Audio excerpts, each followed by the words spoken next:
दिल्ली में चुनाव की घोषणा होने में अभी कुछ दिन ही बचे हैं। दिल्ली की तीनों प्रमुख पार्टियों ने अपने प्रत्याशियों के नामों की घोषणा कर दी है।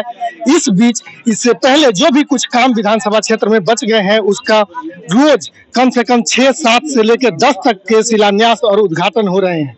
हमारे साथ है रिठाला विधानसभा से विधायक महेंद्र गोयल, जो आज फिर इन्होंने सेक्टर 16 में कम से कम 7 से ज्यादा सड़कें, गलियां और बाउंड्री वॉल बनाने का उद्घाटन किया है। अभी ये E3 के ब्लॉक में यहाँ की गलियों को बनाने के काम का शिलान्यास किया है। इन्होंने इनसे बात करते हैं।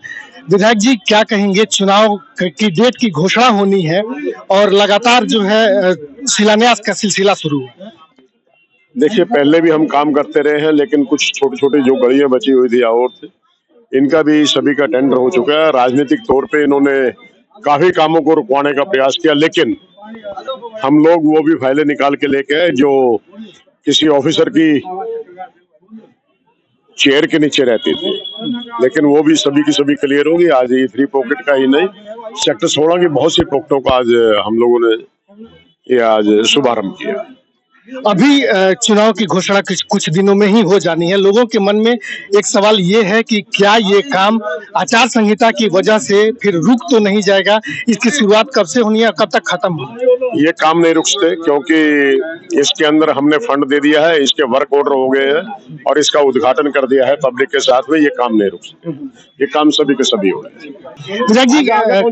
भारतीय जनता पार्टी ने यहाँ से प्रत्याशी की घोषणा की है। पिछली बार 3 बार वो भी विधायक रहे हैं। कैसे देखते हैं इस चुनाव को? इस बार देखिए, ये चुनाव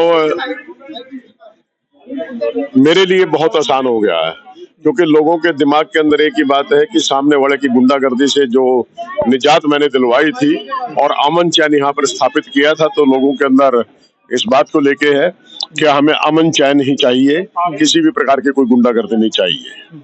आज आपके विधानसभा क्षेत्र में प्रधानमंत्री नरेंद्र मोदी की रैली हुई है। यहाँ पर लगभग 48,000 करोड़ की योजनाओं की शुरुआत उन्होंने करी है। आपदा नाम दिया है आम आदमी पार्टी को उन्होंने। आपको क्या लगता है कि प्रधानमंत्री की यहाँ पर रैली होने की वजह से कुछ फर्क पड़ेगा क्या? देखिए, वो कुछ भी नाम दे, वो अहंकारी है और यहीं पर बोल के गए थे ये नक्सलवादी हैं, इनको जंगलों के अंदर भेज देना चाहिए, लेकिन जनता ने उनको मुंह तोड़ जवाब दिया था। जंगल के अंदर उनको भेज दिया था, 70 में से 67 सीटें दी थी। अब भी इस प्रकार का यदि मान लो वो कोई शब्द वो यूज करते हैं, तो लग रहा है कि अब की बार जनता 70 में 70 देने जा रही है। ठीक है, बहुत बहुत धन्यवाद।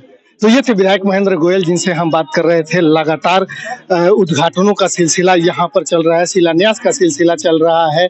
चुनाव की घोषणा किसी भी समय हो सकती है। हालांकि महेंद्र गोयल ने इस बात का आश्वासन दिया है कि आज जो शिलान्यास हुए हैं, इस शिलान्यास के बाद यहाँ के जो काम है वो आचार संहिता का उस पर कोई फर्क नहीं पड़ेगा और चुनाव की घोषणा के बाद भी यहाँ के काम जो है वो पूरे कर लिए जाएंगे।